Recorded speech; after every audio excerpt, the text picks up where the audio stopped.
Yes, indeed, it is our turn. Well, a little turn of events tonight. Seems that Johnny at QL Television had a couple of technical difficulties. Not surprised, given the what do you call it? The CMEs that have been flying off. A couple of filaments released a couple of days ago. So yeah, it's been fun. So anyway, I'm going to get Johnny in here. I'm just going to pull him in and nope, just a sec, guys. Bear with me. Nope, pulling you in. There we go. All right, so here we go. I'm just going to pull Johnny in right now, and then we'll see what's going on as far as Santo. I know Santo's got Dean Clifford on American Freedom Radio tonight, so we're definitely going to be tuning into that stuff. Absolutely. And Johnny, have I got you? Hello, Johnny. Are you there? Oh, no, it's still ringing. Never mind. Hello. Hey, there you are. You got a white background going on, so I couldn't tell if the phone was still ringing or not. So, yeah, I just pulled you in on the show. So we'll get a quick update on what's going on, whether or not Santo can or cannot join us. Yeah, he could. He said he has no problem. Yes, he could just come on probably for about 40 minutes or so. Because he's got to do his other show. All right, perfect. So let me just pull Santo over here, and we'll get him in on the call. So a little short notice, but we want to get people into the habit of Monday nights here on Critical Mass Radio as well, because starting next week we'll be running tandem. It'll be myself and hopefully Tony on Monday nights with QL Television, and here on CMR, so you have beautiful information coming out. We will have Greg of In5D with his show In5D Radio starting up next Monday. So he's been getting himself organized for that. So we're looking forward to just an amazing group of people, getting an amazing group of truth out there. So how are you guys doing? I'm doing good. Yeah. Well, I had a little bit of a problem today, with Facebook. Somebody was trying to hack me, and electronics was just a mess today for me. And I apologize. I know we normally do our show today with Kate and Tony and Santos. But it was just a difficult day, and I wasn't able to resolve all the issues. I resolved the Facebook issue just about 30 minutes ago, but I guess it comes with the territory. We're targets of many uncivilized folks, if you want to call that. So not to get so evil and use bad words. But no, there's nothing evil about it. Listen, we call them useful idiots, amongst a few other things. So, Santo, how are you doing? Great. Oh, absolutely great. Had another good sleep, and I'm firing on all cylinders. All 12 cylinders. Yeah, we don't deal with the four bangers. We deal with Jaguar, 12 cylinders of pure love. And speaking of which, you're going to be heading to Jaguar country very shortly. Yeah. Oh yeah. Ecuador. Yeah. Land of the equator. Exactly. And you got to say it right, Santo. Ecuador. Yep. I love Ecuador. It's such a beautiful word. And yeah, equator. Now that's coming up. You're heading over there in what, 2 weeks? No, end of April. Last day of April. Oh, last day of April. Okay. So that works out pretty good then. Yes, 5-6 weeks. Excellent. So I guess we'll use the first bit of this right now. We got to get some promotionals done up here. People that want to. I talked about setting something up on Facebook today as far as donations or whatever, and I've just been too busy. Once again, I put myself on the back burner. But let's talk about BonacciTheFilm.com, where people can go and help you out, and because you're going to be away from home for a month, and not only is the travel expenses involved in that, and your upkeep and everything else while you're away, you also have the upkeep while you're not away. It's not like all the bills stop coming from where Hiromi is, So we just want to make sure people know that it's a big commitment, and I know the difference that this film is going to make for the Spanish-speaking community. I tell you, once they awaken, look out, and they are awake. They just need the right kind of truths. Yeah. It's not only for the Spanish community, Kate, but we're actually Italian and Portuguese. Yeah. We're doing it in various languages. And the film will be shot in English, but we will translate it to many languages. There's many volunteers that have joined us, and are willing to translate this wonderful film. It's a very exciting time, because it's this feature film. We were just talking with Santos before, and it's exciting because many people will be able to understand this film. It'll reach many folks that perhaps are sort of, I call them borderline, not to be not to use a psychiatric term, but borderlines, that maybe they're questioning things, they're questioning the system, and that's important that they are going to get this message very clear and very simple, and God knows that, those are the folks that need this information the most. We do it too. I'm not saying that we don't have all the answers, of course not, but I think we have a little bit better understanding of how the system works, and all the shenanigans that has been going on, and how to understand the cosmos, and understand our body, as Santos has always put it, so as above is below. So it's a very exciting time, and Ecuador is waiting for Santos to come. We already have 2 venues booked for a lecture. One in Vilcabamba, which is in the southern part of Ecuador, which is a very beautiful area. Many gringos down there that have packed up their bags in Europe and in the United States and headed down south to Ecuador. And they're very excited to have Santos give a lecture. And as well, we're going to use that area for filming. It's a very beautiful weather. It's known as the Valley of Longevity, because there's folks that live there easily over 100 years of age, something in the water and in the air. It's a very, very beautiful place. So we're excited, and our team is excited. We're still working on certain things. Obviously, as you can understand, a production of this size is just not, grabbing a little camera and filming. There's a lot of pre-production. Then comes the production, and then the post-production. Yeah, it's not going to be your YouTube special. Yeah, no. But again, it's a very exciting, and I think the folks here in Ecuador are waiting to get Santos down here and to meet him and to have a chat with him and to listen to the information that he will be presenting in this film. Yeah, and as far as I know, Santo, you're going to be covering a lot on things like American Idol and the latest, football. What do they call that? Super Bowl? Yeah. Yeah, all that trivial stuff. The Bold and the Beautiful. Oh yeah. Lady Gaga. We're going to do some information on her, keep people up to date on all that. Yeah.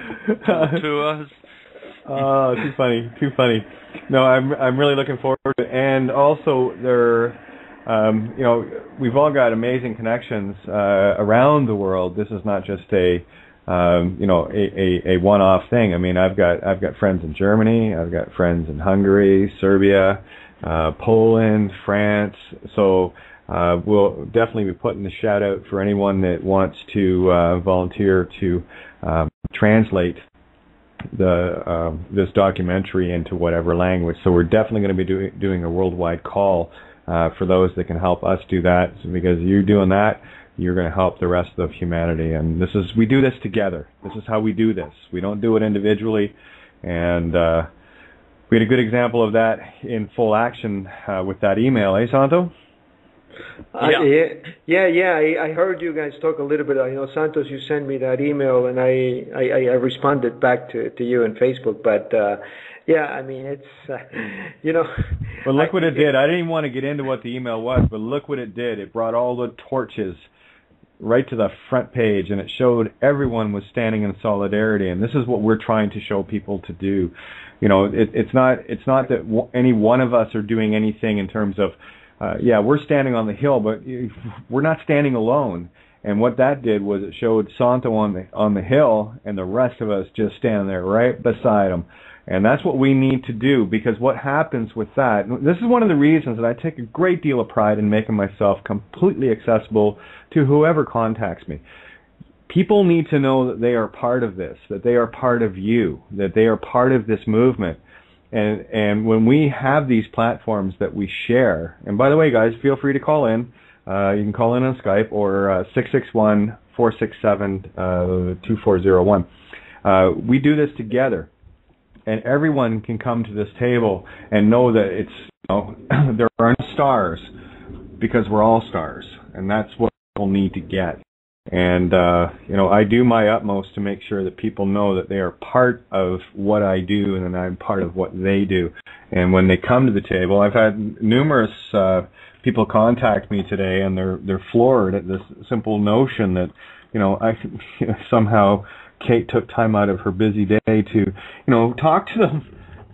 That's what my day is. It's about connecting people. It's about making sure that people know that they've got someone there, and vice versa. It means I've got someone there too, and how cool is that? Yeah, look, I dealt with this quite differently to other times. As people may know, I don't react kindly to that sort of stuff. I get pretty vicious. With Mars in the 12th house and Pluto in the first. Pluto in the first house. What that means is destruction and pretty vicious too, and he's badly aspected in the first house too. So, but this time, even though Mercury was retrograding and doing a number on me, I decided I would try and elevate my style, and I just sent the guy love. I just said, look, folks, on Facebook, here's the sort of stuff that's going on, and this is from a supposed admirer who's not happy with the company that I keep and the truth that I talk now. For some reason, he must feel that I've changed my tune. My truth has changed. So I thought, and he did reply a day after, and I tell you, his reply was quite softer than his first, and he realized that he had done something quite foolish, and he probably didn't really want to do that. He may have been suffering from the Mercury retrograde. We do make mistakes. Sure. I've done it. My reply to people that attack me sometimes is pretty vicious, and I do regret it. But it's time to just show the light. We're workers of light. We are workers of light. And the reason we have to be workers of light is because we've got the opposite, which is darkness, which is there. And our task in this universe of duality is to keep the balance and cultivate a balance, because it's neither good nor evil in the higher planes. From our perspective, it is, because we feel the suffering. But once we do things and learn to do things in light, and it's very, very hard, but once we do, the balance will come back. And people like that will realize that they'll think next time they do something like that again and hurt not only other people, but themselves. Because if you project that sort of homophobic or any kind of other fear, you are actually hurting yourself, because everybody else out there is reflecting what we have inside of us. So, Killer George Bush and Barack Obama, these are our brothers who still haven't learnt what the light really, really means. They think that killing still has some benefit and some virtue, but it's up to us to enlighten them as our light grows. So it was a really good result, Kate. I agree with you, and I do believe that we should expose those things. I had people question, what's the purpose of you posting such a thing? Nicely, by the way.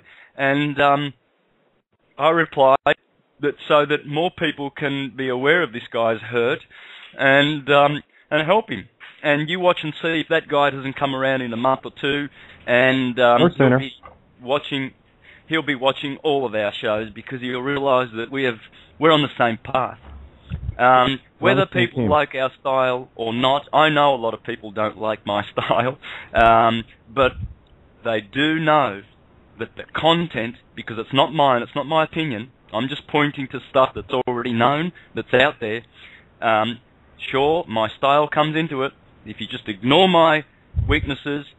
The information is rigidage. Oh, hang on. Do you guys say rigidage? No, that's an Aussie term. I love it. What's it mean? Yeah. Fair income.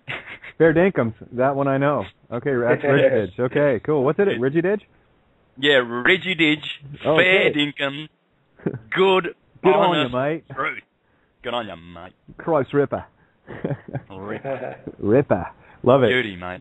Beauty, mate. Hey, listen, I do want to bring another point to the table, because this is how this one, which could be perceived as a negative, right? Because I remember when we were talking about it, and I told you as soon as I read it, I had a giggle. I mean, it's say what you want about me. I'm a freak of nature. Get over it. No problem. And you can't offend me. I got to get permission for that. And I don't give anyone permission.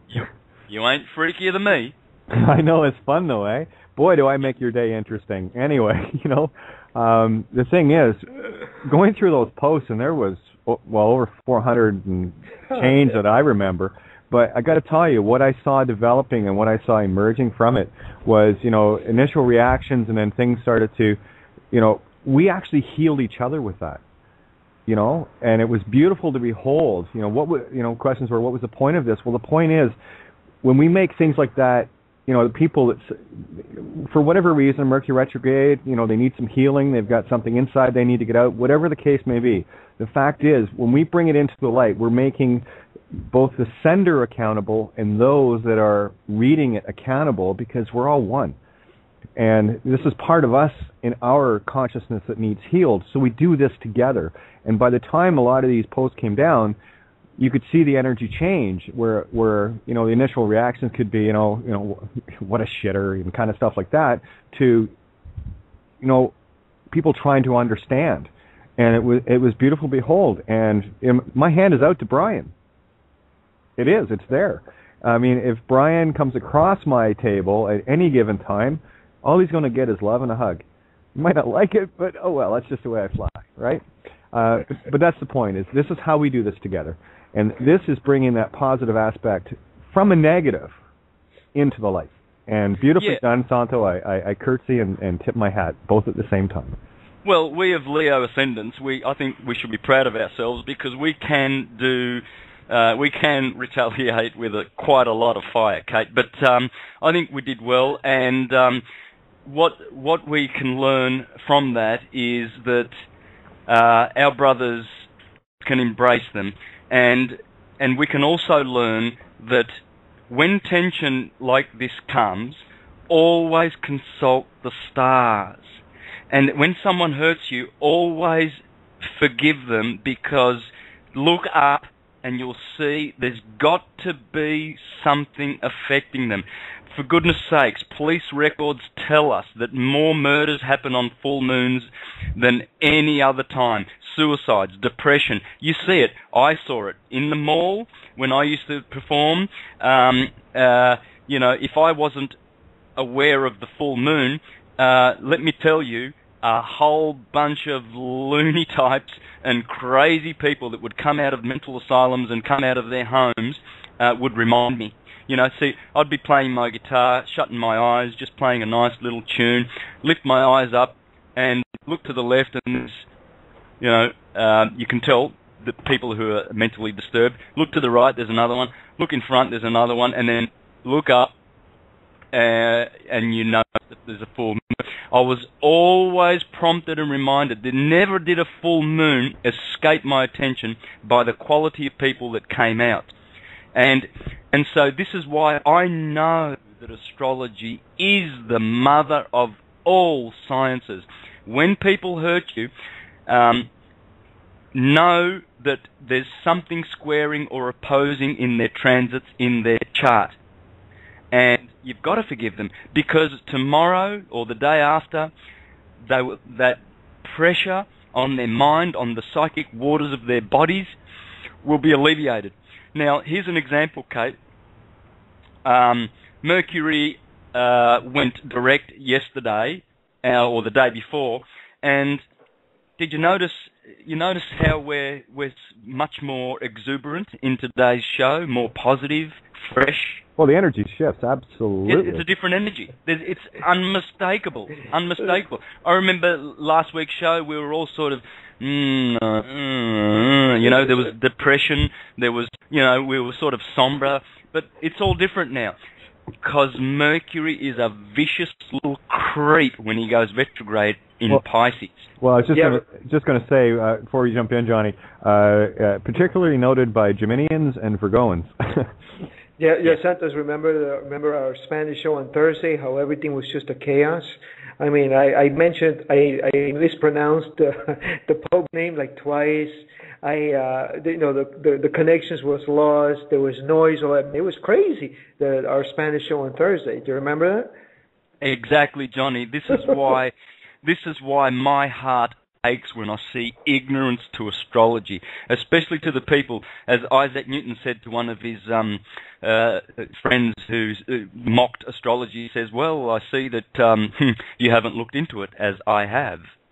Because only the people who have studied it and bothered to study it know that it is, as it is, a science. The naysayers are the ones that know nothing about it. It breaks my heart because they are the ones, as Dr. Turi said a month ago on American Freedom Radio, I interviewed him, he said, that ignorance is killing people. I can help people with astrology from having accidents, from failing when they get a job, failing with their loved ones and hurting them because they're not aware of the stars. They're not aware of the days in which they need to be extra careful. Now, my advice to people when Mercury retrogrades in Pisces or any water sign is just look after yourself for those 3 weeks. Book yourself in every week for a massage. Do some aromatherapy. Drink a lot of herbal teas and just be aware of it because it does wreak havoc, not only on the cerebral spinal system, which he rules, he also rules the respiratory system, so you'll have constriction in breathing, and I suffer a lot because I've got, in my nativity, I've got Mercury in Pisces, right, the worst possible sign he could be in, and the other thing is he wreaks havoc with the digestive system because he rules Virgo and the intestines and the bowels. Yeah. I was out, I think it was Monday. Last Monday, my stomach was just, I don't know what. I had like a 2-hour fever. It was just crazy. I mean, I just started getting hot. My stomach was hurting me a little bit. I went to my bed. I lied down, and within 2 hours, everything just got normalized. But it was weird. It was like a 2-hour fever I had, which I never get fevers. But yeah, absolutely. I was feeling that last week very hard. Yeah, look, Mercury's a tricky one because he's hermaphrodite, he's bisexual, of course. He has both natures. Now, the two malefics, Saturn and Mars, you know what you're going to get with them. It's always, bad. But with Mercury, you get lots of good things and you get lots of bad things. And in my opinion, he is absolutely the worst deviant little planet for bad energy. Much worse than Saturn. Much worse than Pluto and Mars and a waning moon.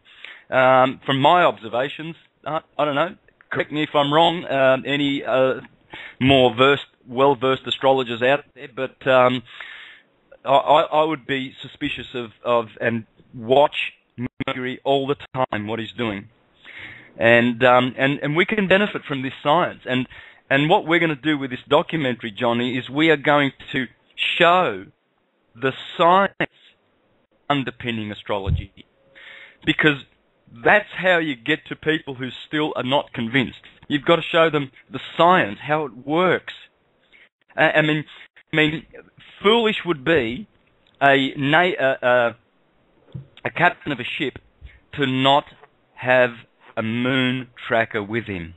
How many captains of ships have set off sail without consulting the stars? They know that they never, ever should. Christopher Columbus, he had his sextants with him, he had his astrologers with him, astronomers, he had a crew of scientists. not hocus pocus, dreamy, hopeful, brainwashed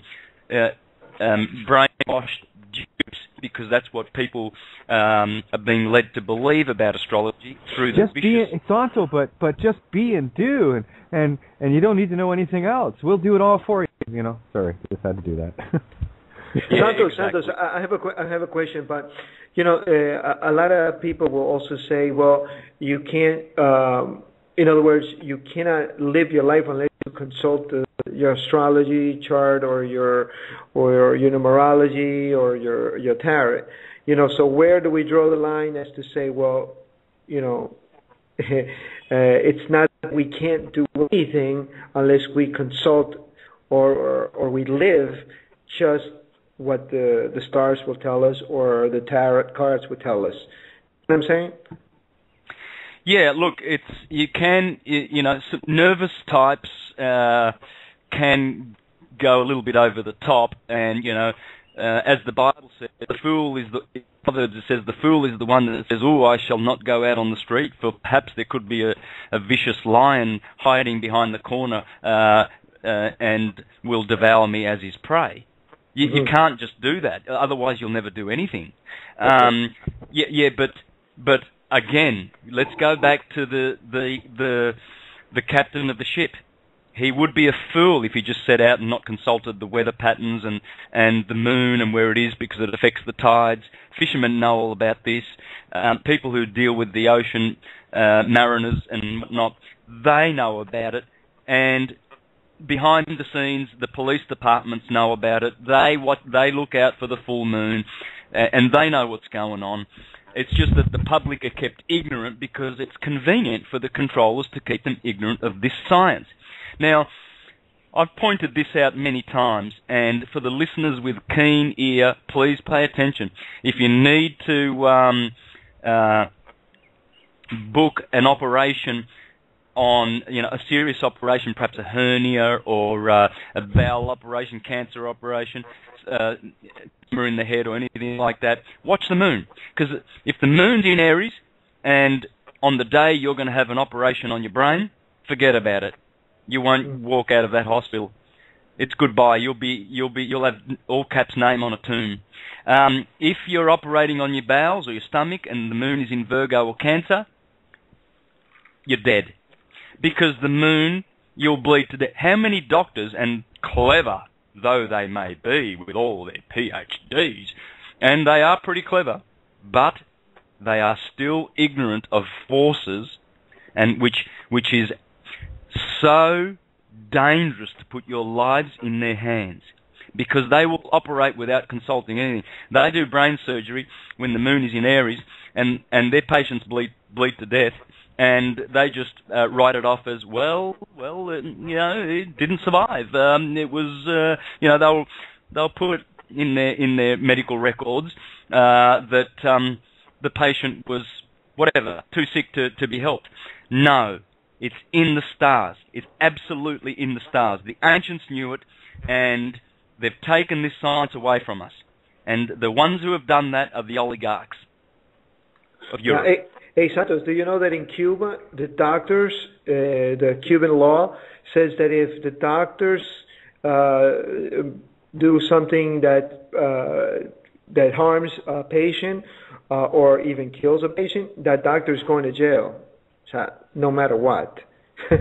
You know, so I don't know for sure if they consult, you know, astrology, the doctors or but I do know that there's a big movement, a green movement within the medical community in Cuba, which is never told. You know, obviously nobody knows this, but I do know that any doctor in Cuba that commits malpractice, he's going to jail. Yeah, and fair enough. And it would behoove them to be diligent and watch the moon and never cut anybody where the moon is in that sign, or even opposite.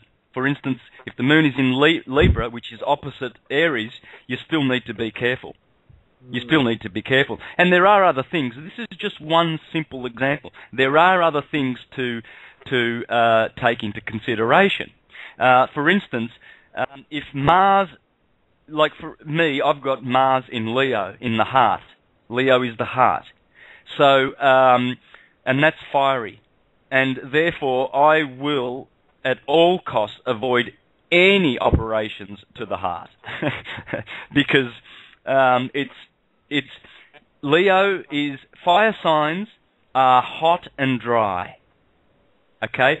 Earth signs are cold and dry.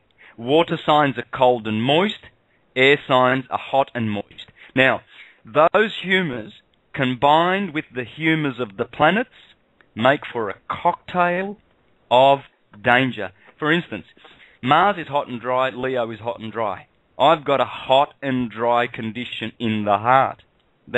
So I need to be soothing for the heart, magnesium phosphate, and take doses of it, because that's the calming motor nerve, but it'll calm the nerve. I've got to be very, very careful with certain foods that are hot foods, A Chinese practitioner will tell me that I need to have lots of cooling herbs. I've always been told that. Now, before I understood astrology, I didn't get it, but I listened to them because they are the experts. But all my life I've been going to Chinese practitioners, and they've always said, you need cooling herbs, you need cooling food, because you're too hot. It's there. It's all there. Yeah, absolutely.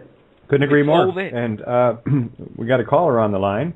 I know who it is, but come on in. Hello, caller. You talking about me? Yeah, I'm talking about you. I was just listening in. It was pretty good stuff. Yeah, well, you got Santo and Johnny here, and me, and what's on your mind? Oh, well, I was just kind of surfing the net while I was listening, but I watched a very interesting YouTube a little while ago, and I guess there's some website out there called Matrix Solutions.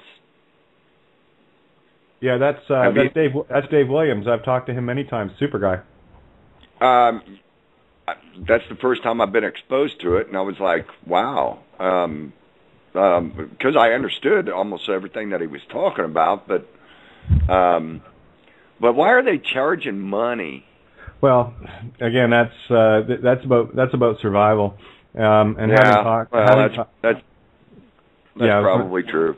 Well, it is, because I know I've talked to Dave, and he has basically done the same thing we have. He's put his whole life's fortune and everything on the line, and really that's his only means. And I know he doesn't charge a lot, but I'll tell you, to his credit, I talked to during my interactions with the British High Consulate when I got that emergency passport, and actually found out prima facie evidence that any use of the name is fraud. And I want people to get this. This came from the highest places, guys. This is not. I didn't walk into some dweeb at the front counter of some government office that doesn't know how whether their arsehole's punched or bored. I was talking to an embassy official specifically designated to do the role that this individual was doing. And during that time, talking with Paige at the embassy, who, by the way, shortly after I got my passport, he no longer worked there. I was conversing at the same time with Dave Williams, and I was relaying the information that I had, because I'll tell you, the first time I met Dave, he had done a video, and an interview with another guy. The guy's name was Keith, by the way. I think I know who the Keith was, but he had seen the video that I was in, Judge Bows to Sovereign, and they were doing a basic lambasting on it. And when I talked to Dave, I told him, I said, listen, I didn't know a whole lot what was going on there, and we just videotaped it, and Dave was quite shocked, because he thought that I would have taken great offense to what they were saying, whatever. And I said, no. I'm here to learn. I can't be offended by learning. I'm sorry. and we just, it struck off a beautiful friendship, and I'm very happy to say David is one of the more knowledgeable people, and he'll tell you all about the worthlessness of the United States Constitution. And I really get sickened when people start bringing that bullshit up, because it's not yours. You didn't sign it. If you signed the United States Constitution and the Declaration of Independence, and you put your family, life, and fortune into the kitty, yeah, then you have something to stand on. But unless you're one of the heirs of the people that were directly involved, and there was only 55 that signed it, and 39 survived the end of the War of Independence, and most of those 39 ended up in complete ruin. Then that United States Constitution, George W. Bush said it right. It's just a goddamn piece of paper. You might as well wipe your ass with it. And they've got people thinking that this amendment's this and that amendment's that, and it's all bullshit. It's all bullshit. And so for anyone, I'm glad you brought this up, Jim. For anyone that wants to get educated properly on the Constitution and what it is, I conversed with Dave a lot with regards to Law of Nations. Emmerich, I was heavily into that. I was looking at the embassy aspects. I was looking at being the diplomat and all the different factors that come into play. Give you another quick example here. Excuse me. When you have all these people talking about, these illegal Mexicans are coming across the border and they're getting free health care and they're getting, free school and they're getting free this and free that and the other. Well, absolutely they are, because they're not United States citizen slaves. What they are independent sovereign nations, and under the Law of Nations, the bigger nation has an obligation to protect the smaller one and take care of it. Duh. But they'll look in all ways to exploit that, because in the income tax, Bill Clinton authorized what's called a PIN number, an ITIN number, to give to illegal immigrants, right, so they can pay taxes, because they realize, we have to give them money and we have to support them, but at least let's see what we can get out of them. So Bill Clinton signed this into law, and they authorized this little card. Looks like a Social Security card, and now they can go with that card and file the taxes. So I would say to the illegal immigrants, or to these folks, I was like, why would you want to pay taxes? Okay, John, I want to jump on this, Johnny. They're not illegal immigrants. They are actually foreign diplomats. And what they've done is they've got people looking through that singular eye called their asshole that is encapsulated in ego and jealousy and all the rest of it that comes along, that creates this perfect divide and conquer. And any of these foreign diplomats that would come across the border that signed on their dotted line automatically came under all the United States laws. And I'll tell you, that is the worst thing that any of them could do. But how is it that they can jail them, though? Well, they're jailing them. Well, jailing who? The ones that have the foreign diplomats. Well, they're not jailing the foreign diplomats, my friend. What they're doing is they're jailing the ones that decide to take on the United States citizen identification. They were given away. They wanted them, come in and get your identification, become part, and shortly after, guaranteed they'd be grabbed. No, they'll take what you're talking about and try to get them across the border, because they know the obligation that they have with these people in the United States proper, as far as any of those silly borders are concerned. So they want to get them out because, they have to be looked after under the Law of Nations. And Law of Nations, by the way, is based in natural law. Most people don't know that. It's quite a read. I would highly recommend people, if they want to truly understand how nations interact with nations, you'll start to get a really big picture of what's going on. And this is why I stand where I stand, because I took the bloody time to do it. Well, Kay, they do the same thing with Cubans. Cubans, if they get caught, when they come in the boats from Cuba, if they get caught on the ocean, they're sent back. But if the moment that they step on land, they automatically have to give them, the rights, and they can't send them back. They do the same thing with them. Yeah, again, anyone that enters a country especially without papers. That's why you go back to the days when the Italian immigrants, this is how they got the nickname, because they would all show up without papers. That's where the word WAP comes in. It's without papers. And people that could come in, this is factual, this is history. No, that's true. That's true, Kate, because my family's Italian background. You know, and that's why, and they turned that into a derogatory statement. And they pinned it to one particular people. I mean, when you look at the same could be said about the Irish immigrants that came in. And again, a lot of these people, Italians and the Irish and the Chinese, most of these people that came in became veritable slaves. Look how many Chinese were killed building the railways. For every mile of track that was laid in the railways, one Chinese individual died. For every mile. So do the math, guys. You know, I mean, the history is there if you have the stomach. The real history's there if you have the stomach to look at it. And most people don't. They're quite content in their Doritos and their aspartame diet, Coke poisoning, sitting back watching the Super Bowl, being 120 pounds overweight and bitching about some Mexican illegal immigrant that's coming in taking their benefits, crunch, fucking crunch. And that's basically where people have been put to. I'm being derogatory to a concept, not to an individual here, okay? What has happened to us, and we're all to blame, all of us, me, everybody, okay, for letting this happen. What we're doing now is taking the helm back and steering that ship somewhere else.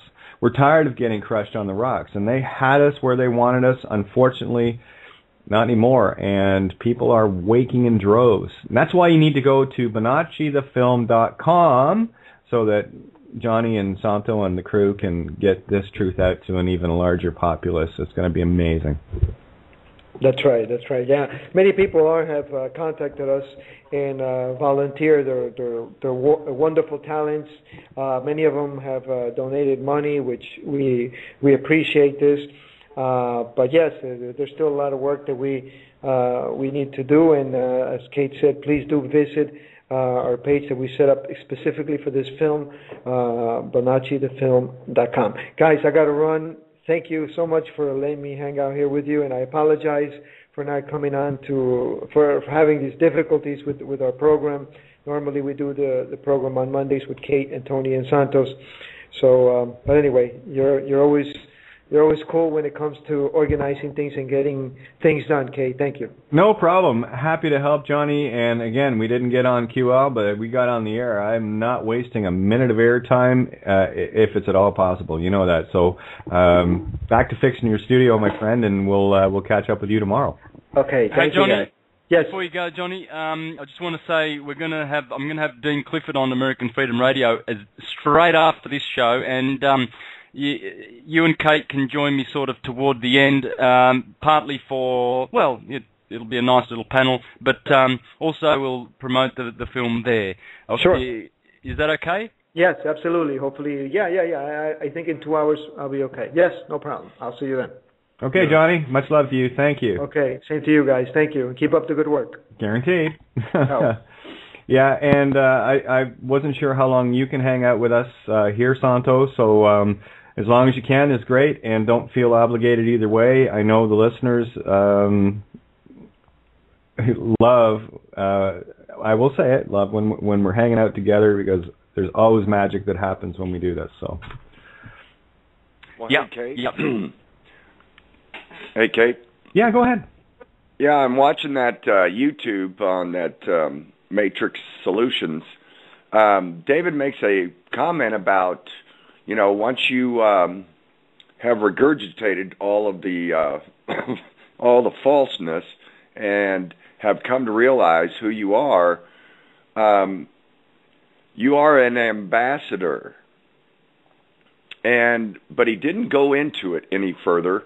And the funny thing about it is last week I decided that I'm going to write a letter to the Secretary of State and explain to him who I am, and that I am an ambassador, and that I need some identification from them so that I can freely travel around the world. So I'm going to need a diplomatic passport.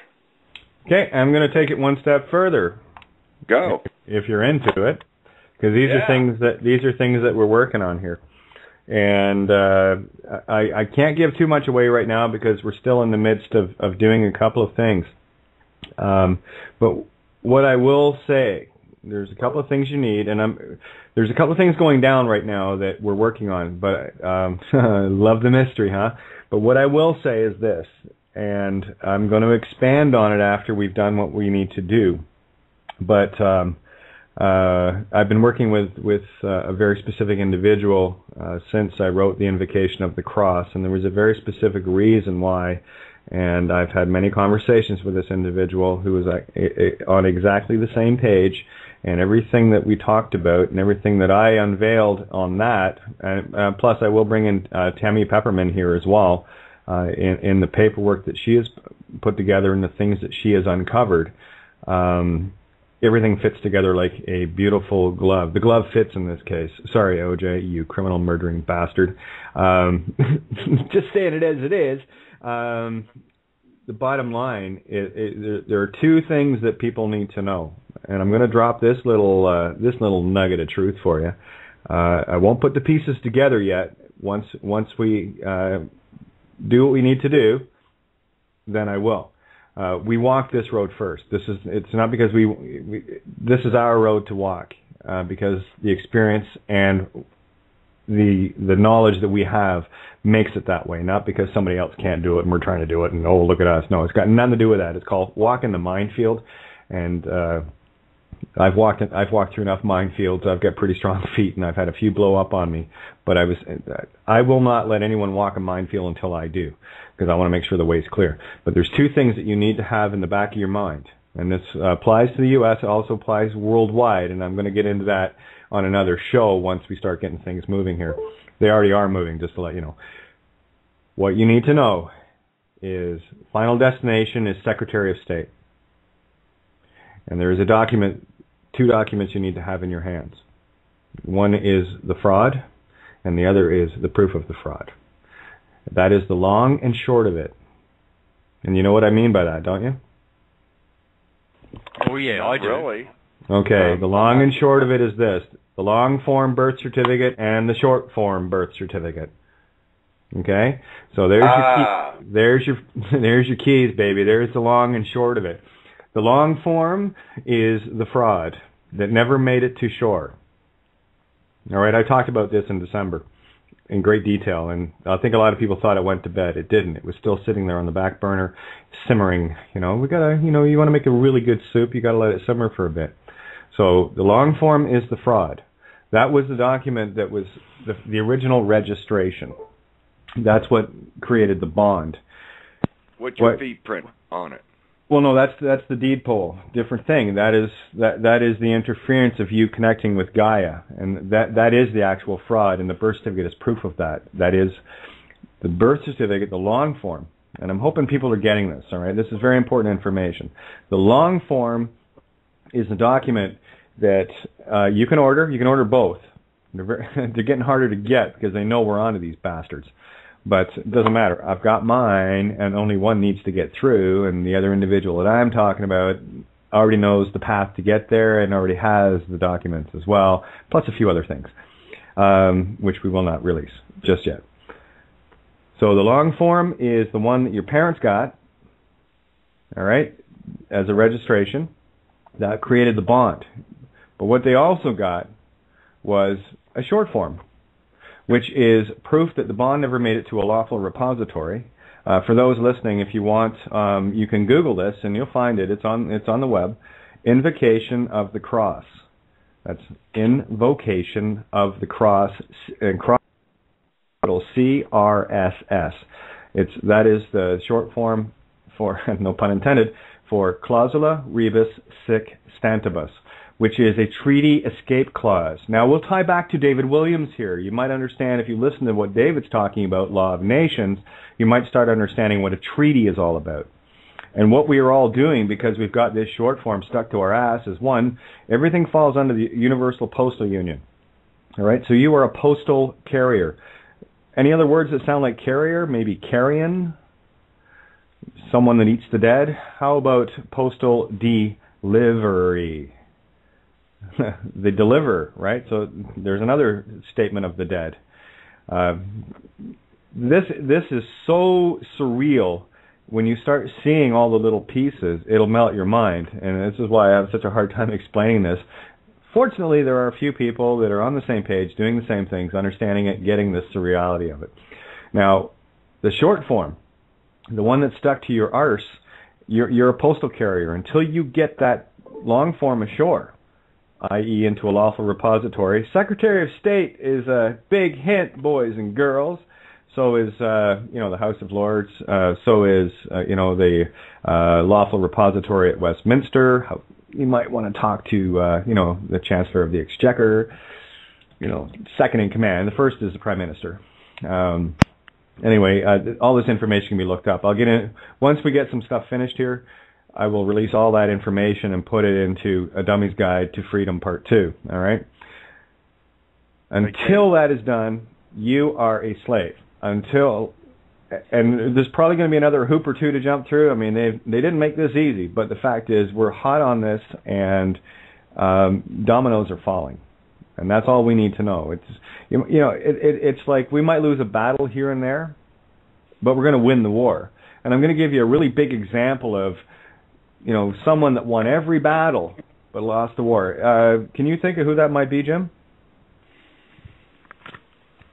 Name me a country that won every single battle in the war but lost the war. I know there's a whole lot of Vietnam veterans that are chomping at the bit right now. The U.S. lost the Vietnam War, yet they won every battle. So it doesn't matter how many battles you win or lose. It's who wins the war, and we've already won. All right? Well, back to... Hey, Kate, back to Invocation of the Cross. How did you spell that? Invocation, I-N-V. No, cross. Cross is, it's C-R-S-S. Okay, thank you. It's short for Clausula Rebus Sextantibus, Treaty Escape Clause. Have a look up if you have a Black's Law Dictionary. It's in there. And if you Google Invocation of the Cross, the document's online. You can read it. It's my personal information of what I sent, because when I do something, it's not for anyone else to do. It's for me to do. I'm just showing people what I'm doing so that they can see the concepts. Because I don't want anyone walking around saying, well, I used Kate's process and it didn't. No, you didn't fucking use my process. You used what you thought it was, and that's why I don't offer it out to anybody and tell anybody to do anything. I only tell people what I will do and what I have done. What I do is none of your business. And I mean that quite literally. If you want to take it on yourself, then you better get educated, because, Santo's been down some serious roads, so have I. Tony, so many of us. I'll tell you, they came after me hardcore after I wrote the Denique Ultimatum Reverio Verum. They took my freaking house. And Tony, he dealt it up too, and they came hardcore at him. And they even tried to send it back to you, eh, Santo? Oh, yeah. 3 days after, I had the postie at my door, and he says, got some registered post for you. And I just looked at the all caps name on there, and I said, not today, thank you very much. Bye-bye. But suffice to say, though, that my son used your Denique ultimatum, and he hasn't, he hasn't bothered to. He didn't even go to court, just lodged that in the court file and said, see you later. Didn't go to court. He was there was two cases for driving without a license, suspended license, and I like to put young boys into prison for in a cage for that, because you need one of their Vic Roads monopoly licenses to actually drive. Strange, funny about that. Yeah, it is actually, because and I did an experiment. I took what I had as a license at the time, and I taped it to my steering wheel, and I got out of the car, and I said, okay, go, and nothing happened. Nothing happened. Yeah. Doesn't make it. Yeah, the driving license didn't actually start the car. It didn't actually, do anything. It just kind of stayed there until I took it off the steering wheel, I'm being very figurative, but I'm trying to give people an example, right? say there's an eye surgeon, for example, has all these diplomas on the wall. If you go up and you burn all the diplomas, does the eye surgeon suddenly forget how to do his craft? No. And this is the thing, and yet people with their bought and paid for mentality, they're saying, look at my piece of paper, look at my achievements, yet they forget. It's not the paper that shows what they do, it's their actions. By your actions you shall be known. And no piece of paper is going to act for me. And this is the thing too, and we've talked about this many times, even the mere act of asking for someone's name, you're aiding and abetting them into fraud. Might want to not do that. So, and it is that simple. I know, guys, it sounds crazy simple, but they have you from cradle to grave, and they'll show you on your gravestone with the big all caps name on it that you were never alive. That's the zombies they're talking about. You that carry a name and live and breed with the whore of Babylon called commerce. The mark of the beast is your name. And what are you going to protect with all of your life? Oh, no one smears my name, and you will protect it to the death, you will. And it's never been yours. It was sold at birth. If there's a marriage certificate involved, it was sold before your birth, because anything in a marriage that has a marriage license attached to it belongs to the state.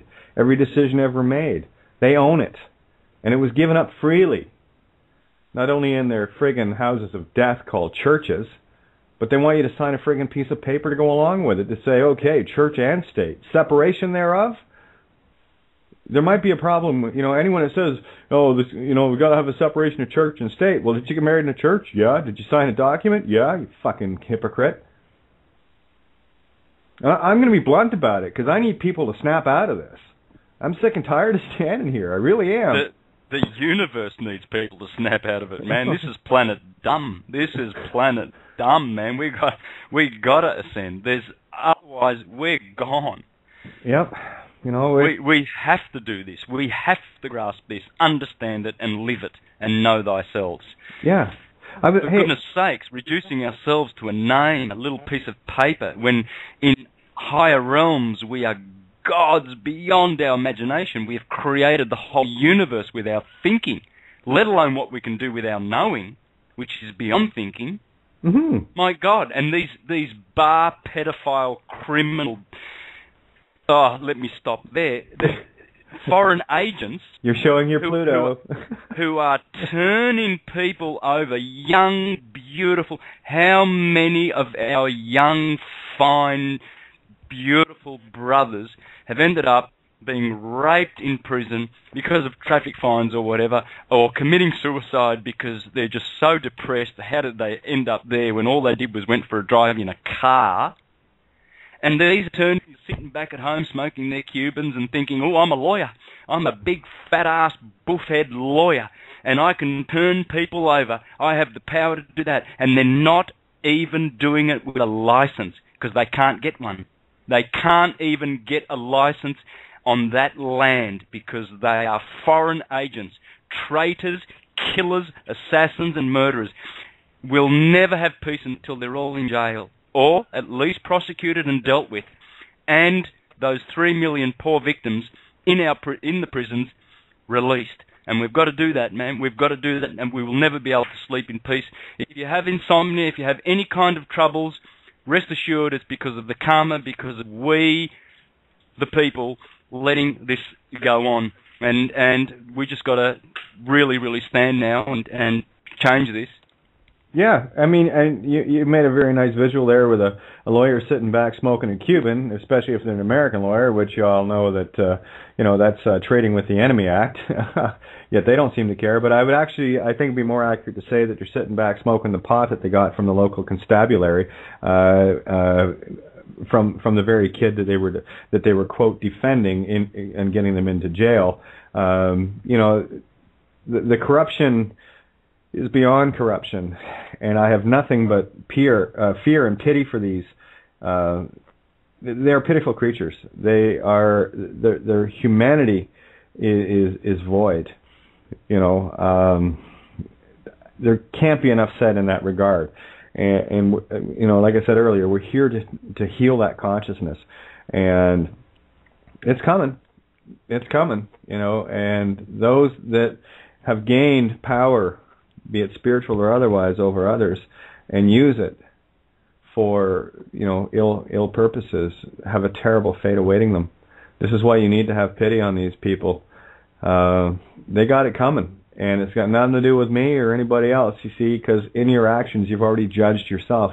I will never forgive anyone, because in the act of forgiveness, you are saying that I have judged you as having done something wrong to me. Judge not, lest ye be judged. So in the act of forgiveness, you have judged. The only one that you can forgive, the only one that you can judge, is yourself. And you will judge yourself by your own actions, because in your actions, the intent was already sealed. If you thought it and then acted upon it, there it is. Your actions are known. The thought, the spiritual, comes first. You have made the aware, free will, conscious choice to either do good for others or to harm others.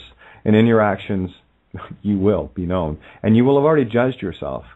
If you walk up to someone and punch them in the face, commit assault, let's say, the act of doing that was already done, be it in a blind rage or otherwise, who cares? The fact is, you thought it, you manifested it, you couldn't control your tricky little bastard ego, it got the better of you and you harmed someone. Your actions are known. Your intent is shown in your actions. That's why in these ridiculous things we call courts, which are the furthest thing from any sense of justice or you know, balance, they have to prove intent, be it specific or general. You know, if it was an example of specific is first-degree murder, general manslaughter, right? Because, excuse me, with first-degree murder, it was premeditated, it was pre-intended, it was pre-planned, and it was carried out. So there was a lot of thought went into that action. So the more intent and you know, meditation on what you're going to do, premeditated meditation, what you're going to do, and you end up doing it. Well, there you go. You know, it's pretty easy. It's pretty common sense. I don't know. What do you guys think? Absolutely it is. What a mockery that these guys can turn up and make such a good living with their Armani suits and, you know, the way they ponce around. It's disgusting the way they kick around when they go to court, and you know, you see them outside court laughing and giggling, and then they bring their little victims in and turn them over, and then, you know, and then the parents are all distraught and crying because their child has just gone off to jail, farting in public or whatever, and the lawyer's like, oh, judge is having a bad day, I'm sorry, thanks for the $6,000 for representing your son, here's my card for future business, and I'm off to smoke my cigars and rape other little boys, because that's what we do at the bar. We are pedophiles, and they're pedophiles. I know that. I've known that all my life. I remember I was in shock when my sister got married to a Melburnian. I'm from the country, you see, and she married a city slicker. And he revealed to me, he said to me, I was only a young boy, very tender in mind and very innocent, and he said, if you knew what I know about the rich people in Melbourne, I'm talking about doctors and lawyers and the rich, the filthy rich, if you knew what they did in their homes. I've got first-hand accounts, and he has. Paul, he got around, and he knew a lot of stuff behind the scenes. He was involved in political parties, especially the communist in Melbourne, which he probably regrets now. But anyway, he said, let me tell you the filthy, filthy things that they do. They kill people, they rape little children, they have the most satanic orgies. You've got no idea. You know what? It impressed my little mind back then. I was only 14.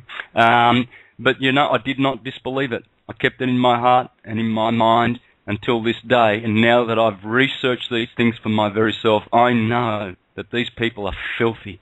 They are disgraceful in their habits, and they hide behind their suits.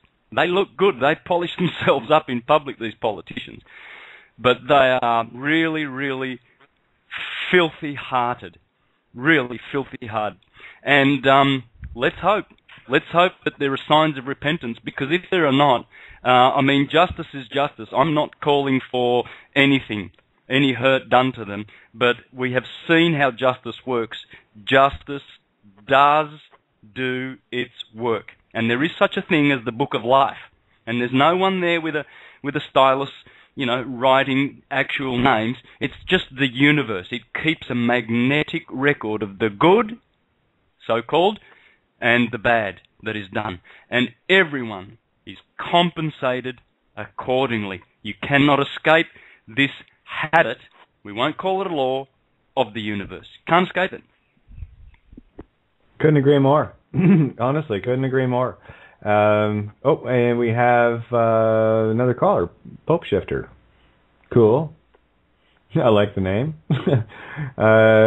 Pope Shifter, we got you on. What's on your mind? Let's get you jumping in here, having some fun. Are you going to jump in? We really want you to. Okay, well, I'll leave your mic open, so if you want to jump in, feel free. Chances are you're probably muted, and you know that if you're listening, great, and if not, your mic's open. If you feel like jumping in, feel free. That's kind of how we roll here. Everyone's welcome. And been having great chats, by the way, back and forth with Laura Ann Woolridge. We had her on last week, talking about the brain and the chemicals and the different things that go on. And there is going to be a whole lot of information that's already starting to fly out right now. You might want to, get on my Facebook, kate.renee.5. I'm going to post this stuff around, share it as much as I can, and anyone that's on my Facebook, if you can repost a lot of this information, this is critical information to know, like the biology of the Kundalini, which I'm not sure if I shared the link with you, Santo. That was my intention, but I want to make sure that you get that. Because there's some very, very interesting information in there that I know you will tie together with what the work you've been doing. Some of all your stuff's great, but I got to tell you, the work that you did exposing the human biology through the Zodiac and the Bible and tied that all together was nothing short of astounding.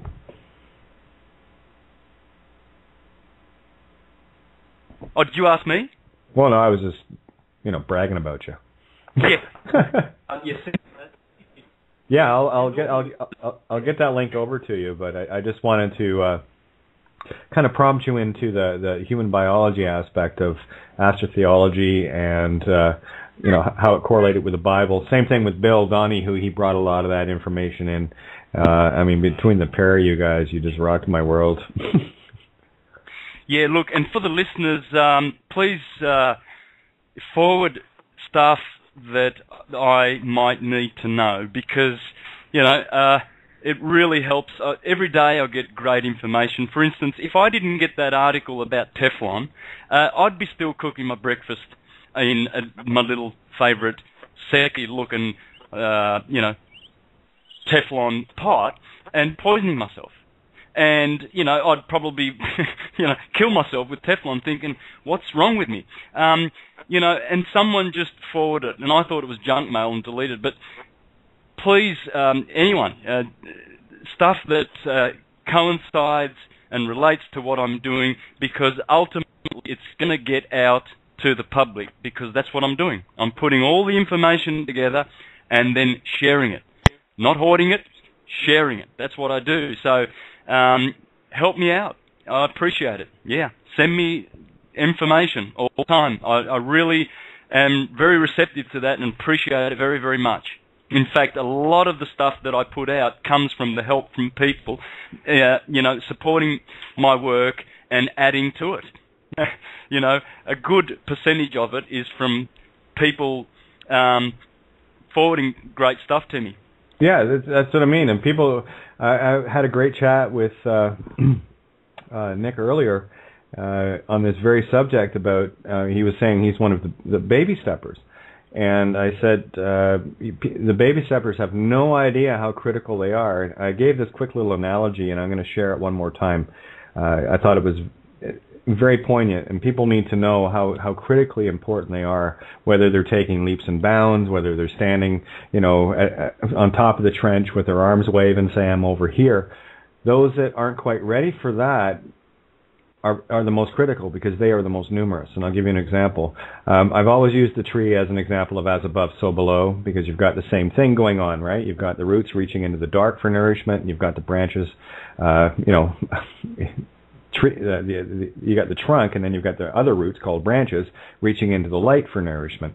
But the ones that are reaching into the ground, into the dark, you have main trunk roots that come out, then you have sub roots, and then you have other little. They look almost like capillaries, but just another comparison.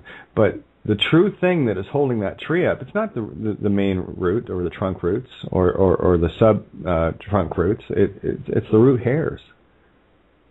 Without those root hairs, that tree comes over, because where the trunk comes out, the trunk roots come out.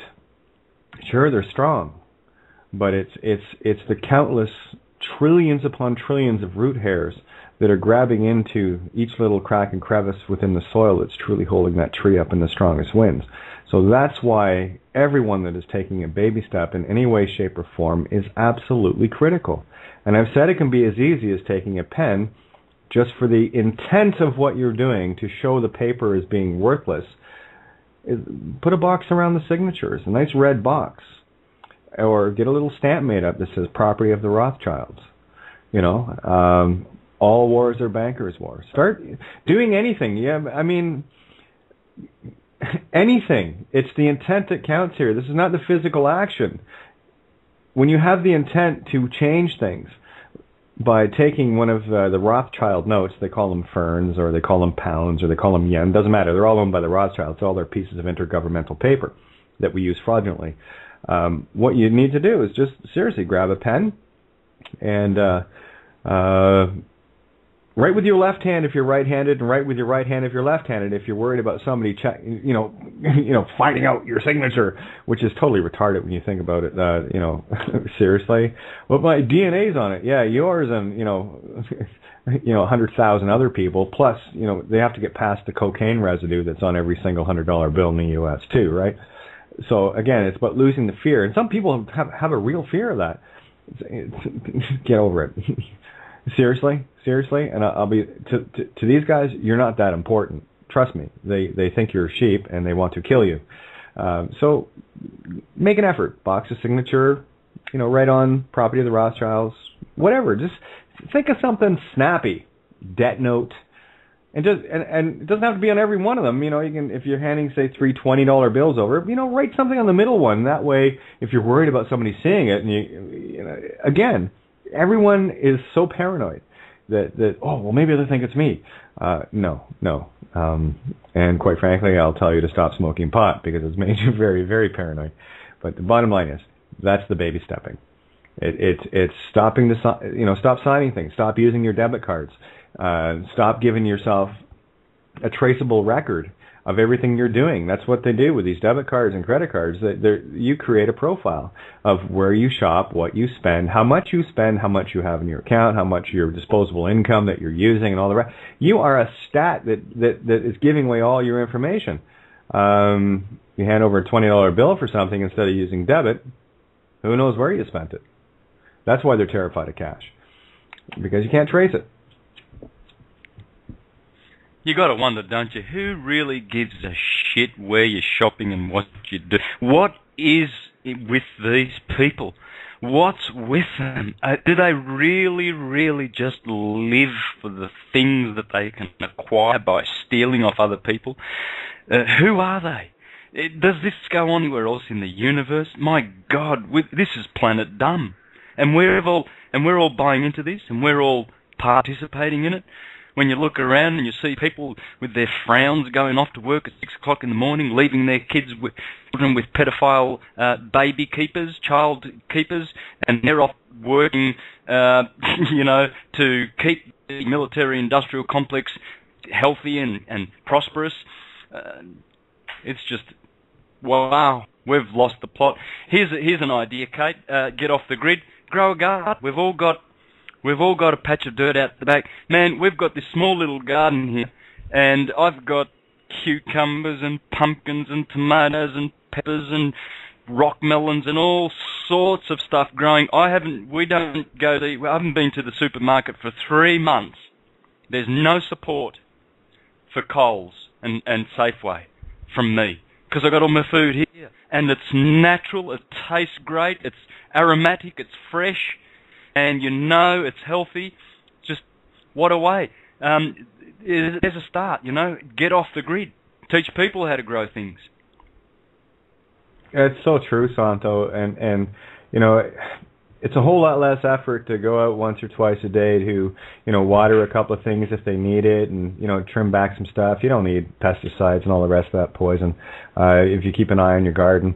It's certainly a whole lot faster to do that than having to get in your car and, go down and walk into a box grocery store and become one of the cattle walking around looking for produce that was grown on an industrial farm with all manner of chemicals. You got it almost guaranteed to be genetically modified. Well, I'll tell you want to prove it, all you got to do is say, pick up some green peppers or something at the grocery store, and then plant the seeds and see what you get.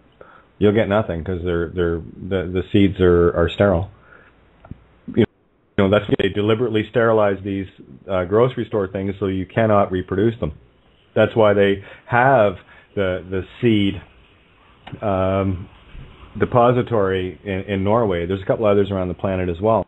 Look what they're doing with the chemtrails, with the aluminum, the strontium, the barium, and all the rest of it. They found traces of fluoride in this as well. And aluminum in particular is a ground killer.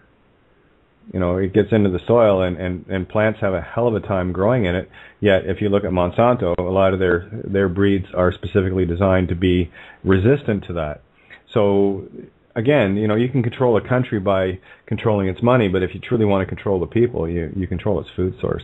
So I would highly recommend to people to do exactly what Santo is saying. And I've heard you talk about your garden many times, and what a great feeling, because you can take pride in knowing that you're actually feeding yourself, and you had an overabundance of some items there that you share with people.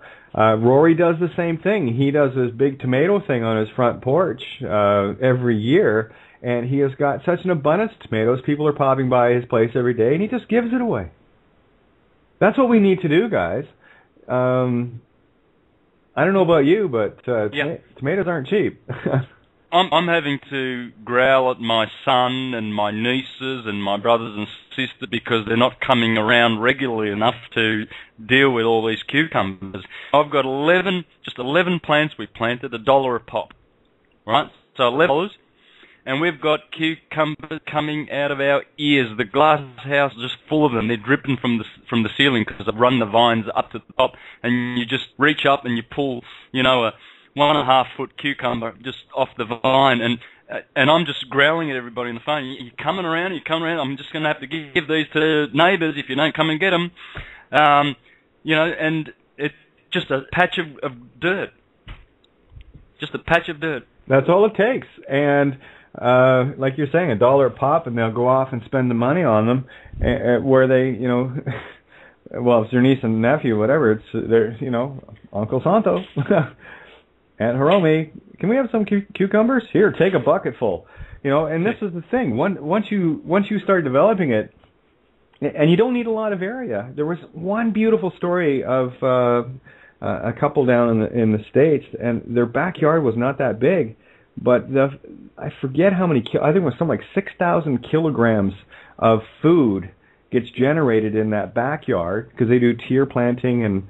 They use every square inch, horizontal and vertical, in their backyard. But it's beautiful. It's like walking through this, like a Japanese garden. And they've got everything, every herb you can imagine, every, tomatoes, different brands, like the different types of tomatoes. Lettuce, romaine lettuce, iceberg. You name it, they had it. And people would come by and get food from them. That was the whole purpose of it. And the thing is, Hey, Santo, how much effort do you have to put into growing that food? Just put it every day. That's it, basically. You know, nature does it for you. Yeah, a lot of people are reluctant because they're afraid of, oh, well, what if I don't water and it dies, and, you know, thinking ahead. But just do it. Go out and get the plants, put in, look after them, and they will look after you. It's just such a joy to go to your garden, pick a ripe tomato, and just eat it. Because that food has so much more nutrition than anything whitewashed that you can get in the shops. And of course, they spray them with all their sort of fancy stuff to make them look even fresher. Well, yeah, but that, you know, it's sick. Yeah, it is. It is sick. It is really, really sick. And to think that people are doing this just because it's profitable. Money has corrupted us so much that it directs all of our actions. Well, not us, because we don't do that shit anymore. We've grown up. But the world that we're in. You see people, they will do something if there's a profit. What's in it for me? And it's always that money value. Whereas before it was the value of smile on someone's face and then getting a rich reward turned to you for just doing a good deed. This is the only currency that there is. We've got to get back to the real currency. Yeah, and the real currency is gifting. And the old saying carries much truth. Just like the long and short of it carries much truth, right? Isn't that kind of cool how that works? Or you're pissing your life away when we talk to you in therapy. Where was I going there? To do it, to put it in the garden. You should see how green. You should see how green the lawn is now. Because I don't waste any drop of urine. I collect it and then put it in a watering can and dilute it with water, of course, and then just sprinkle it all over the lawn. Everything's green and rich. because you're feeding it life. Yeah, well, it alkalizes the soil, and it invites the organisms, you know, like worms and that, to come, because they're not going to hang around acidic soil. So what a way to alkalize it. Here you have people going down to hardware store, down to the local, well, we have Bunnings here in Australia. It's like your Walmart. And they buy, you know, chicken poo, horse poo, cow poo, all other animal poo, which is beneficial too. But we have urine, which is gold, the colour of gold, for a reason. I knew this when I was a kid. The people over the road, they moved out to the country from the city, and they had come over, and Ray and Anne, they were called, and Ray used to tell all of his visitors, he says, don't you dare piss in the toilet, you're just wasting it. You go out and piss on those plants. I want my plants to grow. And I'm a kid, and I'm, okay. You know, you take those things to heart. Now, you know about the Anastasia people in Russia, don't you? Yeah, cedar rings, yeah.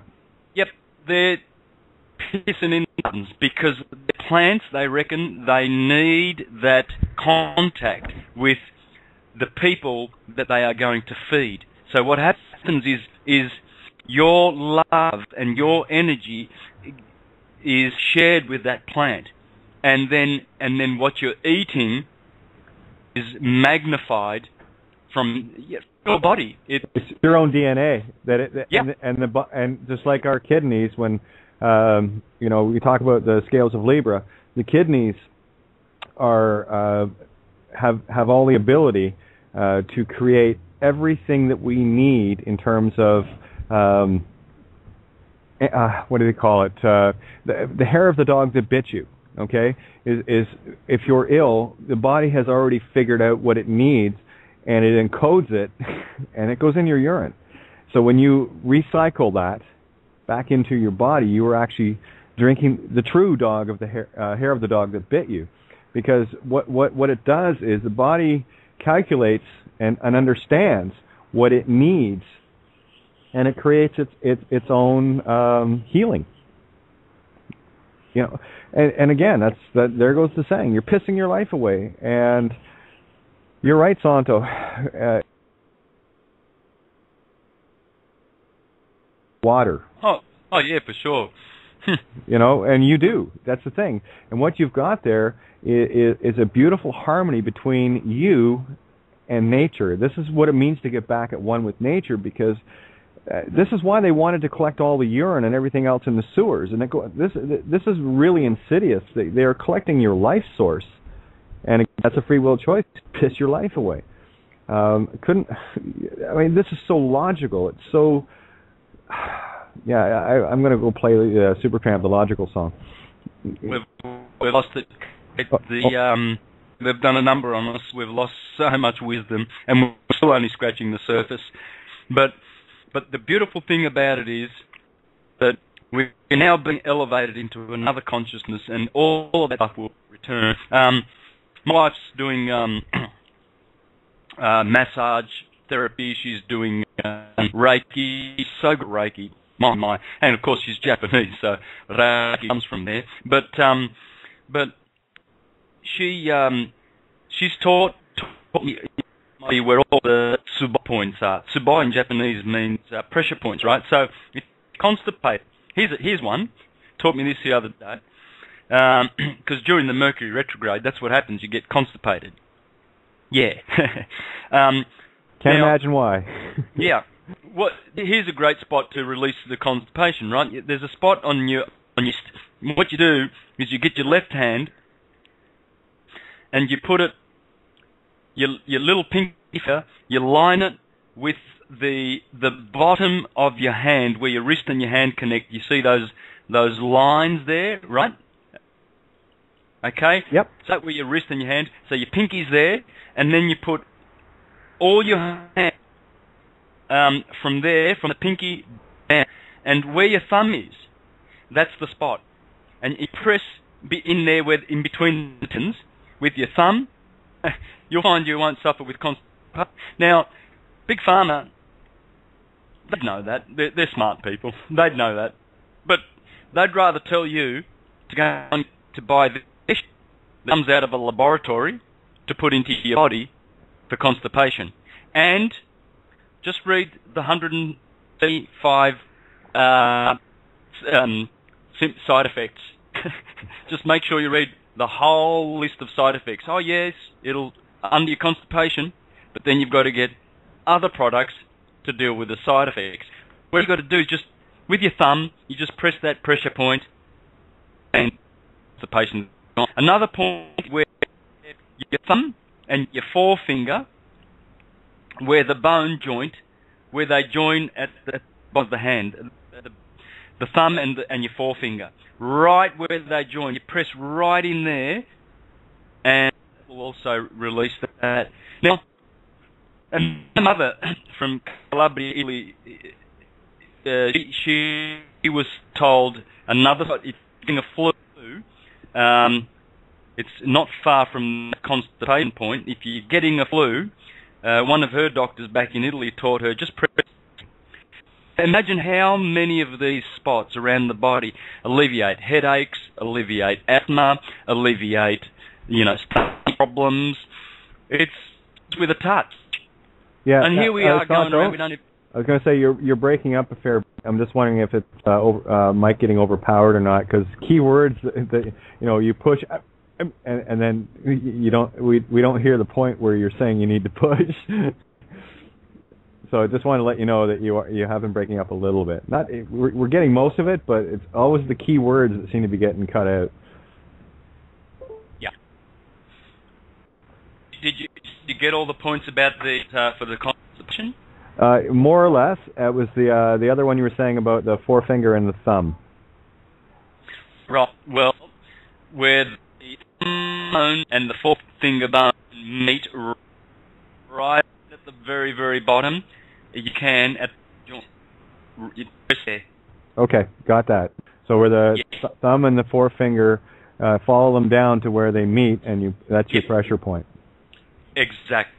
Those two are for constipation. Now, many of we'll get that from time to time, and especially when Mercury retrograde. So, the handle people like this, our consciousness now is able to grasp these things. And Sri Yukteswar, the great Indian guru that I read from, Yes, Vegetarianism and Not Eating Meat,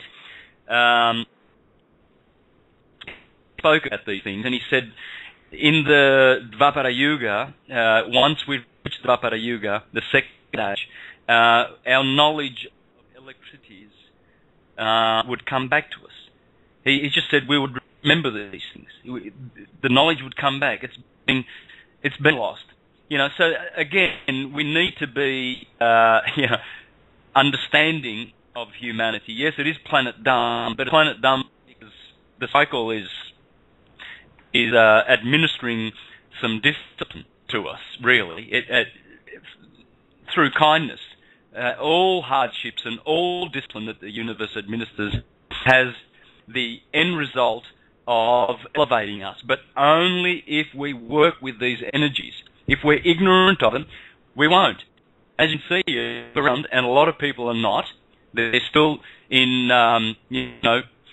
Old and the Beautiful, American Idol mode, buy this, buy that, and so they're misinformed. As long as we don't, and the critical mass enlightened ones will hopefully, will be enough to help everybody. Let's hope so. Otherwise, well, I tell you, given the number of seeds that we plant on a nightly basis on so many levels, the mass consciousness can't help but awaken. And because everything that goes on, between what we're doing and callers and people we get on the shows and everything, and it's a mental universe. Everything that we are doing is uploading into that magnetic Akashic, and it's getting downloaded because people are. Here's the thing: how do I awaken someone? It says you don't have to. They're going to. They're going to awaken when they're ready to. And again, and I've talked about the law of dominant frequency. The dominant frequency in a room will bring up every other frequency to match it because it's dominant.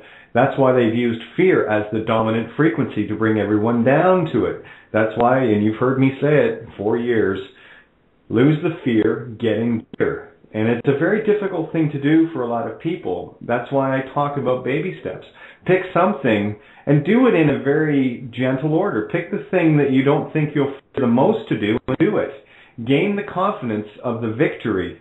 Because if you're doing that, this is how I've lived my life. When you find that one thing, apply it in everything. Let me share it in real terms, okay? Beings like me, we have a very difficult time, quote, coming out, unquote, because, we're flying in terms of what's, quote, normal, unquote, society. We're not, but that's okay. That's all changed now because there's a lot more of us now than there ever was. But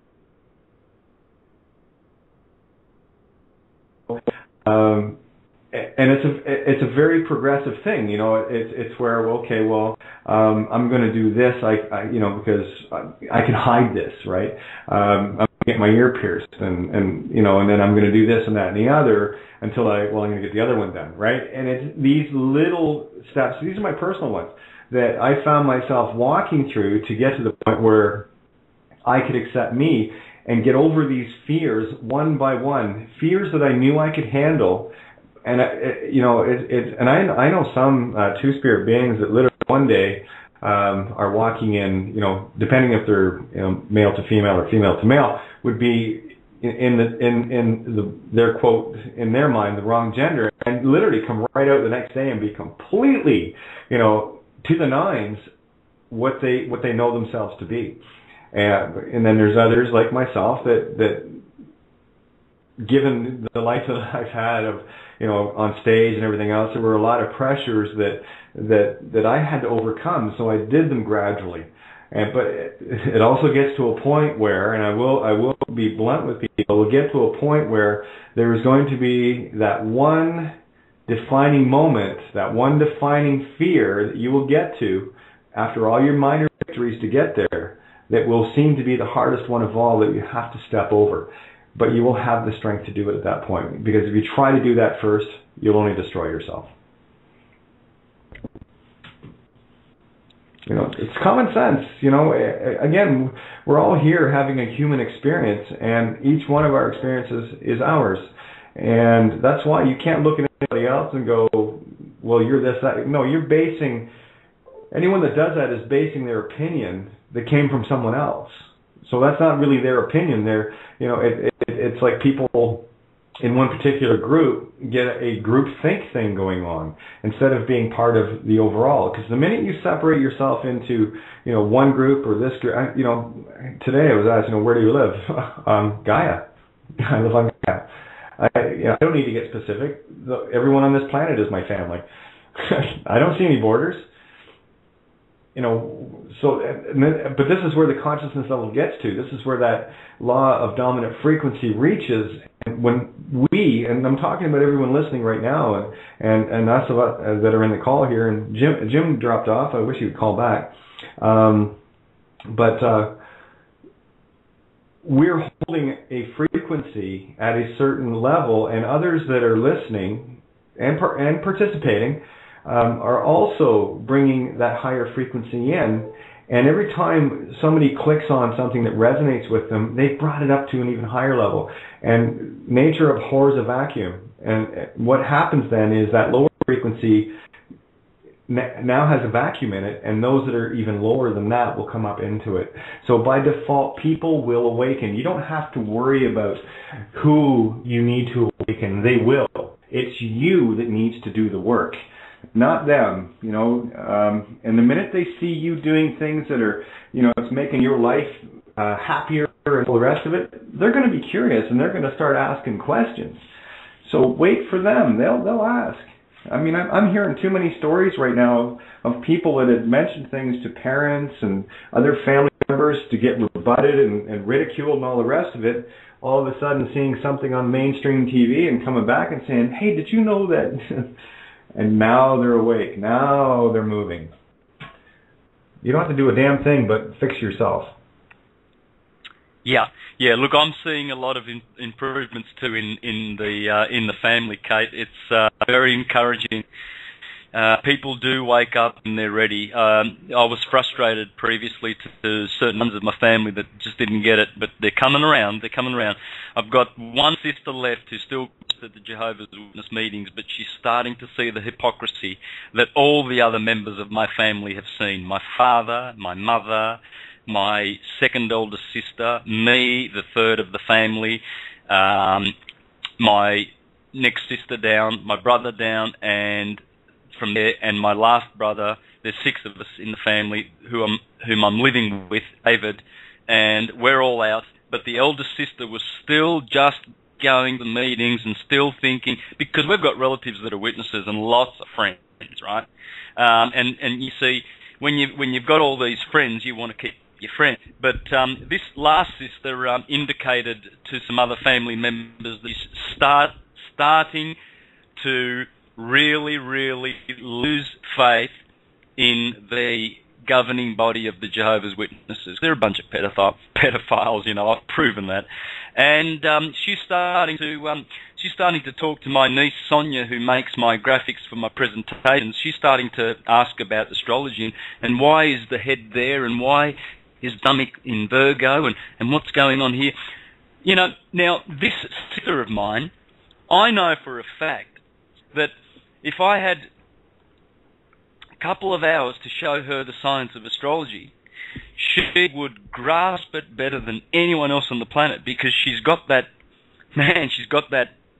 insight. She understands about health and resonant vibrations and things like that. But if those churches can grab their minds and their attentions, never ever be able to admit to this science. They'll never be able to grasp it, because in the back of their mind, it's from the devil. It's a pseudoscience. You know? And so it is encouraging. They are coming around. They will all come around. The light will be all there will be one day. It will all be just light. And so rejoice that we are, workers in the process and helping people and prompting them along and giving them a nudge here and being ready for when the student is ready, and then the information will be there for them. But if we run away and hibernate or become hermits because we've saved ourselves, and so we're sitting up in a little cave in a hill and we're all happy because we're ascending, how are people going to benefit from that? So we need to be at the forefront, and we need to expend some of our energies in service to humanity. Now, I struggle with that because I don't really like people. I don't do this because I've got a great love for humanity. I've always said I do this because I love the truth, and I just want to see truth in every corner of the universe. Light and peace. I don't want to go chasing personalities. I don't care for personalities. Just as people can keep their individualities and be happy, bless them. Yeah, absolutely. Just going through, it's funny now because with our Syncrenicity site got hit, and we're still working on a few things there. So my Facebook ends up getting used as a chat room, which is pretty cool. I just got a shit pile of emails I have to delete afterwards, but I go through them all just to make sure I saw every one of them. But there was a little note here about pounding back a 40-pounder and recycling it and keep the buzz going. Well, here's the irony of that, guys, because actually you do that, what's going to happen is you're going to make your body immune to alcohol and you won't get buzzed again. And by the way, I should also mention that alcohol is pure poison. I do have a glass of wine on occasion when it's available. It's not something that I go out of my way for, but I will have a glass of wine on occasion. But I will tell you, I am very, very careful with the poisons I put in, because something else about urine therapy, you start avoiding certain things, certain foods, because it can make that gold go off a little bit. But I assure you, you want to. I guarantee you, if an alcoholic got onto urine therapy, they'd be cured of it because they wouldn't be getting the buzz anymore.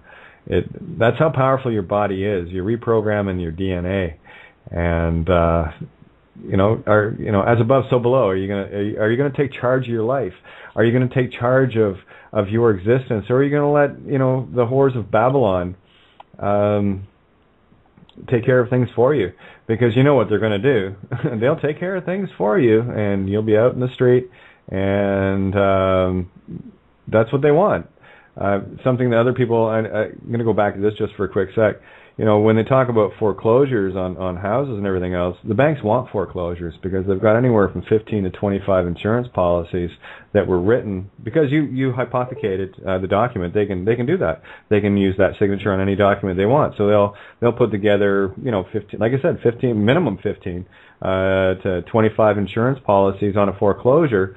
And then they force the hand because once the foreclosure happens, they cash in on not only the property, they steal the home, they've stole all the equity, they've stole all the money that you've put in for a lifetime. In my case, 17 years, I paid for stole it.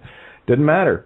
And I'm sure they probably collected I figure on a typical foreclosure, maybe $20 or $30 million. Of bonus insurance money and all the rest of it. So if you're playing with the devil will fuck you, promise. And it will not be comfortable. I go right back to that movie 300, You will not enjoy this. Yeah. Remember Tammy Pepperman in one of her shows discussed the three services that are offered to us, and one of them is also the hospitality in hospitals and death. They don't mind if you die in hospital. They don't mind if a policeman tases you either, because they pick up some big numbers of cash. Getting killed by a police, they don't mind. They'll just wash that under the table, and they'll get their Freemasonic pedophile judges sit on the case and just Yeah, and I was going to say, speaking of which, go to www.canadarevenue666.com and have a look at all the Masonic judges and RCMP that are there, and they're the ones sitting back collecting countless amounts, and they're laughing. They're laughing. And here's the real joke, though. Those that think they're in power are still merely puppets. They're the ones that still have someone over them. And they're the first to go because they're the ones in the know. It's like John Carton, we had him on last week, and I'm going to have him on again very shortly. He was talking about every time he filed documents on a case dealing with the water theft from British Columbia into the U.S., a judge died. And at the last count, there was 12. So they're off on their own when the ones that don't really know what's going on, and most judges and lawyers don't. You want to keep a secret. Don't tell too many people. And as soon as somebody gets too much information, they just contracted a 2-day cancer. How about that? Someone once said, "He who fights by the sword dies by the sword." Yeah, well, there you go, eh? You know? So if you're killing people because you're a judge and you can get away with it, you end up getting killed. So look forward to it. Again, we go back to the golden rule. That which you wish upon others is that which you have wished upon yourself. And here's the hard part, and this has been very hard for me to accept, because I'm already seeing the repercussions of it. I'm not going to say what it is, but there was an incident where just last week that someone lost their life. And it was part of... I don't want to get into any details on it. It's because of that golden rule. You see, that which they wish upon others will come back. And I got to tell you, I have a lot of anxiety with that, knowing what these people have coming at them. Because when you go out of your way to harm someone that would never harm you, that has been working in your best interest, this is the real clincher. When someone that, and I'm talking of myself here, the information that I have would free all these people, would free them from the slaves status of the bankers if they would but stand up and understand instead of following those little bits of paper and those little doggy treats. We could show them how the fraud works if they would take the time instead of being the ones with the guns working for those that are going to eventually kill them anyway.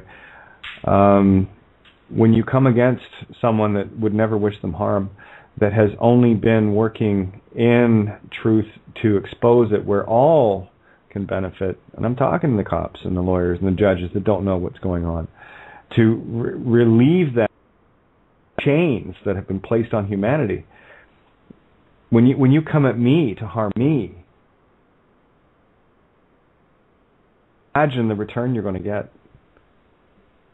And you brought it on yourself. And Santo, you said it earlier about repenting. When people finally understand, when they finally get to that point and say, "Oh my," then they change direction. And that's when it matters. By your actions you will be known. And if you do not take any action to fix that for yourself, repent. Pen is like Pendragon means head dragon, right? Ra, the Son of God. Pen, the head or the mind. T, the note of love. To bring your mind, your God essence and mind back into love. That's what repent means. And if you cannot repent, if you cannot bring the compassion, the heart and mind together back in, how did the Kabbalion put it? They will suffer a terrible fate. And I think, all the animals that have been washing ashore and the birds that have been falling from the skies and the number of fish that, mass fish die-offs and all around the world, the dolphins and the whales and you name it, I see Mother Gaia clearing the way for those humans that have lost their right to be human because of their inhumanity, not only to their fellow man, but to the animals and all of nature. Mother Gaia is making room for them. They get to start back at any given level where they need to be it a plankton, be it a fish, be it a dolphin, be it a whale, be it whatever, a bird. But there's a long climb back, people. There's a long climb back, and It's not something I would want, and that's where I'm begging people to wake, repent, get your heart and mind back. Go ahead. You can either elevate your consciousness or degrade your consciousness. There's two roads. You can only serve one master. You can't serve the two. There's the one master, and the one we're serving is the elevated consciousness, the divine in us, not the animal. Yeah, and you know something, and here's the thing too, that works in the mirror as well, and there have been a very few that have literally helped me stay alive over the last year, where I was in a position to help others, and I had a place for people to come, and they did, where they had, they were fed and they had a roof if they needed it, and always had an ear if they needed to talk, and these people, these entities, took that from me. Now I'm staying positive on this. I want people to see the positive in this. Those that have helped, the ones that actually came and said, I'm worth it, and helped, like my friend where I'm staying right now, and a handful of others around me that are literally keeping me alive. Can you imagine the blessing, Santo? Yeah. It's here you've heard the saying, always open the door to whoever is there, because you never know when an angel might appear. You never know who's on the other side of that door. I'll leave it there. I know who I am. Yeah, it's going to be great when we get it right. It's going to be great. Oh, I better fly. I know. Video, you got to go, and I was going to roll the show off a bit earlier to let you go. So, go ahead. You're on AmericanFreedomRadio.com with Dean Clifford in about 7 minutes. Okay? Yeah. Okay. Just drag me in whenever. I'll be at the helm here, and have a great show. Run off and go get your thing done, and I'll wrap things up here. Okay? Okay. Take care. Love you, Santo. Love to all. Bye-bye. Thank you. Oh my goodness. It's always amazing, guys, that and we changed gears. Johnny tagged me at about 20 to 7. He was having technical difficulties, and I scrambled at 1:45 to get the show, not only to get it on, I had to schedule the show. It wasn't even scheduled because I don't schedule for Mondays, right? So here it was, ripping over into the Blog Talk, our site that we use on Critical Mass Radio, and had to do a quick write-up and schedule the show and get it set up, and of course then I have to run back to the studio board and then log in on Skype, which I had just over 3 minutes to do that, to get on the air, and we managed to do that, of course, while trying to organize Johnny and Santo and get everybody together. So I'm very happy that Santo was able to make the whole show. I didn't think he was going to be able to, so I greatly appreciate that, Santo. And of course, Jim, thank you so much for calling in. Pope Shifter, you're on the board. You haven't said anything. I just assume you're listening, and that's great. Love to have you there. It's nice to have company on the board here. And everyone listening, shout outs here. I've got a few minutes, so I'm going to spend a bit of time showing you that you matter. It's people like Blake and Vincent, and let's go up the list here. Boy, I got a lot of emails to clear off on my social updates. We have Ian. Who else? Oh, I know so many. Cindy. Hey, Cindy, good to see you, hon. Always good to see you. John. How many Johns have we got? My goodness. Lynn Marie, thank you so much. You guys rock my world. Henriette, Margaret, Michelle, Marjorie. The list goes on and on, guys. I mean, if I don't say your name, it's not because I don't know you're there. It's just because I'm blonde, I'm Irish, and, get over it. Of course, there's Bug. I see you ate a bug. I love your name so much. Lady Lanevid, Ron, all the people that are tuned in. Pat, of course, Tammy, and the work that you Pat and Tammy, you guys, the work that you guys do on Thursday nights is world shifting. It's world changing. We do this together. and I can't stress that enough. And you need to know the difference you're making. It is huge. It is beyond huge. You are shifting the consciousness. You know, here we are, we're taking Gaia and we're steering our way to the stars. Have a listen to the Age of Aquarius song and really listen to that song and those lyrics. You are living that song. That came out in 1969, I believe. And the Fifth Dimension, no less. It was just a coincidence that the Fifth Dimension wrote a song and performed about the Age of Aquarius. Maybe somebody's trying to tell you something. You know, if you want some inspiration, have a listen to Pete Gabriel's Salisbury Hill.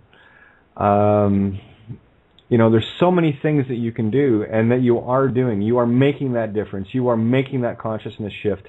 And I need to know it, that you know it, because I see it. It comes into my computer. I mean, I literally have been answering emails and messages and posts and Facebook, Skype, you name it, all day, literally up until 7:30. And I have had very on the computer. Oh, what do we got? Sorry, I just got notified of how much time? Oh, we got 90 seconds. We're good.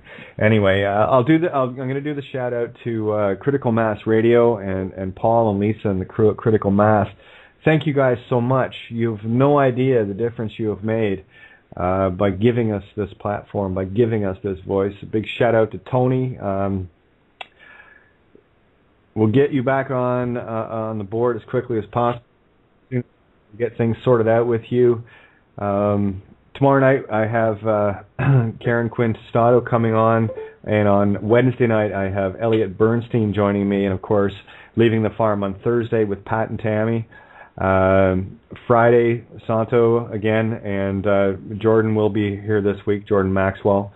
And, of course, Kyler Davenport on Saturday nights, where we have our Saturday night party rant. So we're going to bring a week of love to you guys, and you have no idea. Big shout-out for Otis, too, buddy. I love it. Every time I post, I'm there. I know. Oh, Otis, you rock my world, my friend, and so many others.